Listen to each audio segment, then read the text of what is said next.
اگلا سوال ہے، میں نے اپنی زندگی میں بہت شرک کیا ہے لیکن الحمدللہ اب توبہ کر چکا ہوں، لیکن اس کے باوجود یہی فکر دامن گیر رہتی ہے کہ شرک تو ناقابل معافی گناہ ہے، معلوم نہیں کہ میری توبہ قبول ہوگی بھی یا نہیں، مجھے بتائیں میں کیا کروں؟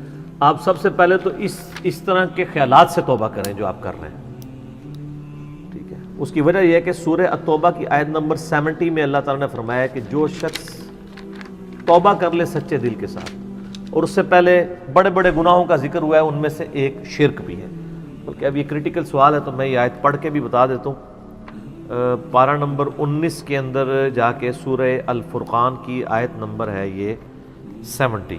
اعوذ باللہ من الشیطان الرجیم، بسم اللہ الرحمن الرحیم۔ ہاں جی یہ آ گیا، والذین لا يدعون مع اللہ الہا آخر، یعنی اللہ تعالیٰ اہل ایمان کی نشانی بتا رہا ہے کہ وہ ایسے لوگ ہیں کہ وہ اللہ کے ساتھ کسی اور کو الہ کے طور پر نہیں پکارتے۔ ولا يقتلون النفس التي حرم اللہ الا بالحق، اور کسی جان کو ناحق قتل نہیں کرتے۔ ہاں بفتوی شریعت والا معاملہ علیحدہ ہے، یعنی قتل کے بدلے قتل، وہ بھی گورنمنٹ کا جوڈیشری کا کام ہے، آپ نے خود نہیں کرنا۔ ولا یزنون، نہ زنا کرتے ہیں۔ ومن یفعل ذلک یلقى اثاما، جو کوئی یہ 3 گناہ کرے گا ان قریب ان کا عذاب چکھ لے گا۔ کون سے 3 بڑے گناہ گنوائے گئے ہیں؟ نمبر 1 اللہ کے ساتھ شرک، نمبر 2 قتل ناحق، اور نمبر 3 زنا۔ حتیٰ کہ بخاری مسلم میں ایک حدیث ہے کہ نبی علیہ السلام سے جب بڑے بڑے گناہوں کے بارے میں پوچھا گیا نا تو آپ نے یہی 3 گناہ گنوائے، اور پھر آپ نے کہا قرآن پڑھ کے دیکھو، یعنی نبی علیہ السلام بھی اپنی بات کی دلیل میں قرآن پیش کرتے تھے، ماشاء اللہ تعالی۔ والذین لا يدعون مع اللہ الہا آخر ولا يقتلون النفس التي حرم اللہ الا بالحق ولا يزنون ومن يفعل ذلك يلقى اثاما يضاعف له العذاب يوم القیامة ويخلد فيه مہانا، جو یہ 3 گناہ کرے گا اس کے لیے عذاب دگنا کر دیا جائے گا قیامت میں، اور وہ ذلیل و خوار کر کے آگ میں یعنی جھونکا جائے گا۔ الا من تاب، ہاں اگر کوئی ان گناہوں سے توبہ کر لے۔ کون سے؟ نمبر 1 شرک، نمبر 2 قتل ناحق، اور نمبر 3 زنا۔ وآمن وعمل عملا صالحا، اور ایمان لے آئے، یعنی ایمان تو پہلے بھی ہوگا، نہیں صحیح والا ایمان، اور نیک عمل کرے۔ فاولئک یبدل اللہ سیئاتہم حسنات، تو پھر ایسے شخص کے گناہوں کو بھی اللہ تعالیٰ نیکیوں سے بدل دے گا۔ صرف معافی نہیں سر، جتنے بڑے بڑے گناہ تھے اسی لیول کی بڑی بڑی نیکیاں۔ وَكَانَ اللَّهُ غَفُورًا رَحِيمًا، اور اللہ تعالیٰ تو بخشنے والا مہربان ہے۔ وَمَن تَابَ وَعَمِلَ صَالِحًا، جو کوئی توبہ کرے اور نیک اعمال کرے، فَإِنَّهُ يَتُوبُ إِلَى اللَّهِ مَتَابًا، تو اللہ تعالیٰ کہتا ہے کہ میرے ذمہ ہے اس کی توبہ کو قبول کرنا۔ یعنی اللہ تعالیٰ نے اپنے اوپر خود سے واجب کیا، حالانکہ اللہ تعالیٰ کسی چیز کا پابند نہیں ہے، کہ جو میری طرف رجوع لائے گا میں اسے ضرور معاف کروں گا۔ تو اگر کسی شخص کو اس طرح کا وہم آتا ہے نا، اور یہ وہم اس لیے بھی آ رہا ہوتا ہے، بعض اوقات لوگ یعنی اس کا ترجمہ کرتے ہوئے بالکل لفظی ترجمہ کر رہے ہوتے ہیں۔ قرآن حکیم کی آیات چونکہ پورے کانٹیکسٹ کے ساتھ ہوتی ہیں، بیک گراؤنڈ میں آیات نازل ہوئی ہوتی ہیں، لہٰذا میں جب بھی ان آیات کا ترجمہ کرتا ہوں نا، جب اسپیسیفکلی شرک کو ایڈریس کر رہا ہوتا ہوں، میرا لیکچر نمبر ہے مسئلہ نمبر 3 دعا صرف اللہ ہی سے، اور سچ پیپر بھی ہے اس کے اوپر، تو ہم یہ ترجمہ جو ہے نا یہ آیت، ان اللہ لا یغفر ان یشرک بہ، بے شک اللہ اس گناہ کو کبھی معاف نہیں کرے گا کہ کوئی شخص اللہ کے حضور قیامت والے دن اس حال میں پیش ہوا کہ اس نے دنیا میں شرک کیا ہوا، یعنی بغیر توبہ کے وہ مرا۔ وَيَغْفِرُ مَا دُونَ ذَلِكَ لِمَن يَشَاءُ، اور شرک کے علاوہ ہر گناہ معاف کر دے گا، وہ بھی اوپن لائسنس نہیں، جس کے لیے چاہے گا۔ یعنی جو شخص شرک سے توبہ کیے بغیر گیا نا، اس کی تو توبہ ہے ہی نہیں قیامت میں۔ ہاں دنیا میں کر گیا وہ معاملہ علیحدہ ہے، قیامت میں اللہ سے اس حال میں ملا کہ اس نے دنیا میں شرک کیا ہوا اور توبہ نہیں کی ہے، تو اللہ تعالیٰ اس کا گناہ معاف نہیں کرے گا۔ وَمَن يُشْرِكْ بِاللَّهِ فَقَدْ ضَلَّ ضَلَالًا بَعِيدًا، جو کوئی شرک کرتا ہے وہ گمراہی میں دور جا پڑا، وَلِعَوْذُ بِاللَّهِ تعالی۔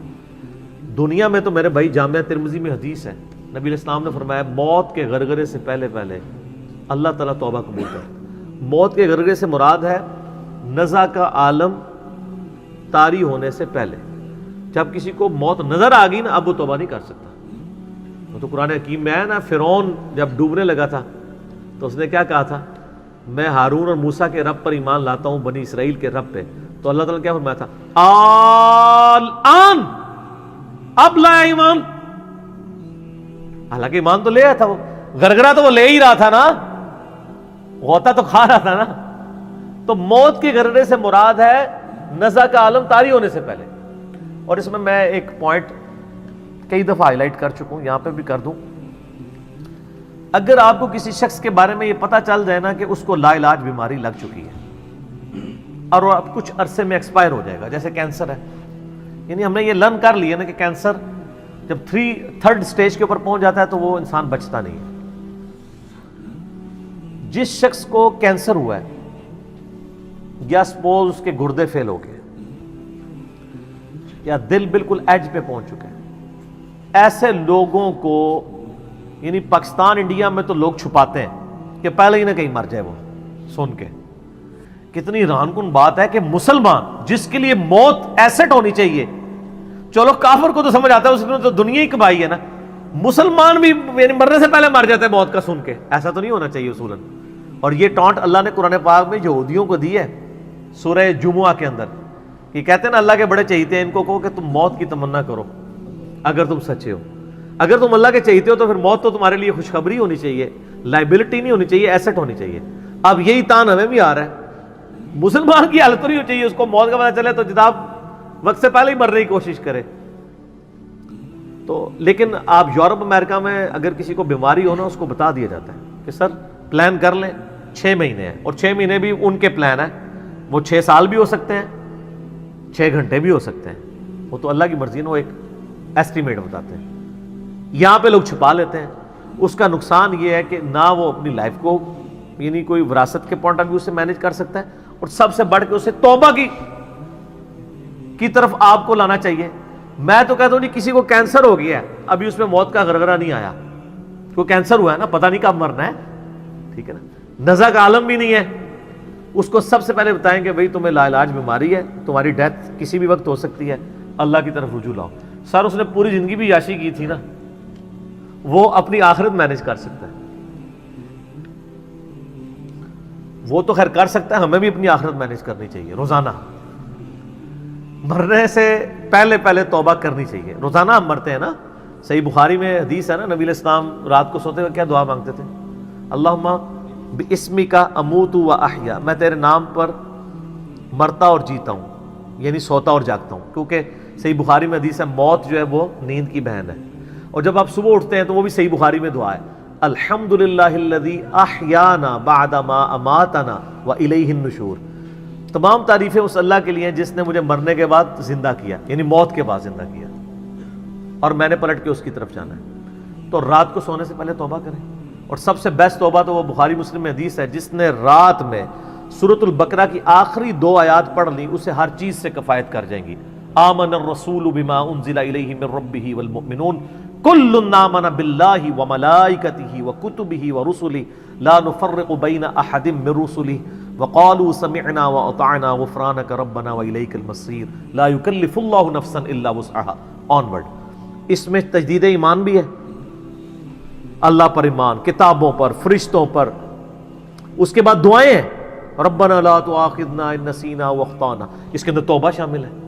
سب سے بیسٹ تجدید ایمان جو ہے سورہ بقرہ کی آخری 2 آیات ہیں. اور یہ ہمارے وظیفے میں ہم نے بلو کارڈ کے اوپر بھی لکھا ہے کہ نبی علیہ السلام نے فرمایا، اور یہ حدیث بخاری مسلم دونوں میں، جو شخص رات کو سونے سے پہلے سورۃ البقرہ کی آخری 2 آیات پڑھ لے، اس میں جو کچھ اللہ سے مانگا ہے وہ اس کو دے دیا جائے گا. یہ بھی الفاظ ہیں. تو اس میں کیا کچھ مانگا ہوا ہے؟ تو تجدید ایمان. پھر صحیح بخاری میں حدیث ہے کہ نبی علیہ السلام فرمایا جو صبح یقین کے ساتھ 1 دفعہ پڑھ لے، سید الاستغفار، اور شام سے پہلے اگر مر گیا سیدھا جنت میں جائے گا. اور اگر شام کو پڑھ لیا پورے یقین کے ساتھ، یقین سے مراد ہے کہ باقی توبہ کا اس کا ارادہ ہوا، صبح سے پہلے مر گیا سیدھا جنت میں. اللہم انت ربی لا الہ الا انت خلقتنی وانا عبدک وانا علی عہدک ووعدک ما استطعت اعوذ بک من شر ما صنعت ابوء لک بنعمتک علی وابوء بذنبی فاغفر لی فانہ لا یغفر الذنوب الا انت. یہ سید الاستغفار ہے. تو یہ وہ ہے توبہ جو روزانہ کرنی چاہیے، نزا سے پہلے پہلے، یعنی صبح پہ پڑھے، شام کو پڑھے۔ بلکہ مسند البزار میں صحیح سند کے ساتھ ہے کہ نبی صلی اللہ علیہ وآلہ وسلم ہر فرض نماز کے بعد بھی سید الاستغفار پڑھتے تھے، ہر فرض نماز کے بعد۔ ایک تو ہم پڑھتے ہیں نا اللہ اکبر استغفر اللہ استغفر اللہ استغفر اللہ اللہم انت السلام ومنک السلام تبارکت یا ذا الجلال والاکرام، اس کے بعد آپ سید الاستغفار آیت الکرسی بھی پڑھیں۔ آیت الکرسی کے بارے میں بھی آیا ہے سنن نسائی الکبریٰ کے اندر صحیح سند کے ساتھ، ہم نے گرین کارڈ میں ڈالا ہے کہ جو شخص آیت الکرسی فرض نماز کے فوراً بعد پڑھے گا مرتے ہی جنت میں جائے گا۔ لیکن نماز پڑھے گا، خالی آیت الکرسی نہیں، نماز کے فوراً بعد، تو نماز بھی اس کو پڑھنا چاہیے۔ تو اس طرح یعنی تجدید ایمان والا یہ معاملہ بھی کرنا چاہیے، اور یہ وہم ہی نہیں بننا چاہیے کہ اللہ تعالیٰ معاف نہیں کرے گا۔ صحیح بخاری اور مسلم دونوں میں حدیث ہے کہ میں اپنے بندے کے گمان کے قریب ہوں، جو بندہ میرے لیے گمان کرتا ہے میں ویسا ہوں اس کے لیے۔ جو شخص یہ کہتا ہے اللہ مجھے معاف نہیں کرے گا تو اس کو واقعی اللہ معاف نہیں کرے گا، اور جو کہے گا کہ اللہ تعالیٰ مجھے معاف کر دے گا اسے اللہ معاف کر دے گا۔ تو انشاءاللہ تعالیٰ یہ کبھی ایسا نہیں کرنا چاہیے اللہ تعالیٰ سے نا امیدی والا معاملہ۔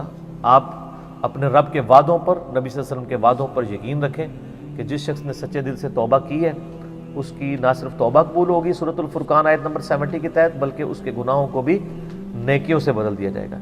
تو اللہ تعالیٰ رجوع لانے والوں کو پسند فرماتا ہے، بار بار رجوع لاتے رہنا چاہیے، اللہ تعالیٰ سے اپنے آپ کو آزاد نہیں کرنا چاہیے۔ نیکی کی ہو یا نہ کی ہو، گناہ کیا ہو یا نہیں کیا، یہ علیحدہ سے بات ہے۔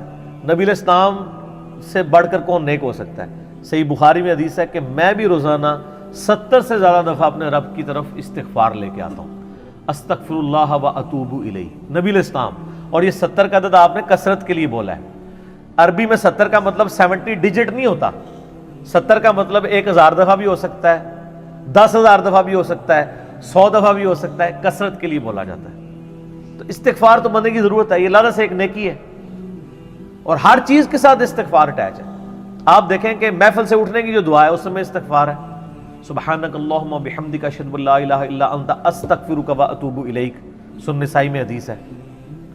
پھر سنن نسائی الکبریٰ میں حدیث ہے کہ نبی علیہ السلام وضو کے بعد بھی یہ دعا پڑھتے تھے، سبحانک اللہم و بحمدک اشہد ان لا الہ الا انت استغفرک و اتوب الیک، اور فرمایا یہ پڑھ لو تو یہ اللہ تعالیٰ قیامت کے دن تک کے لیے اس کو سنبھال کے رکھ دے گا، تمہیں اس کے عوض نیکیاں ملیں گی۔ ٹھیک ہے نا؟ تو رجوع اللہ، استغفار، ہر وقت اللہ کی طرف رجوع لاتے رہنا۔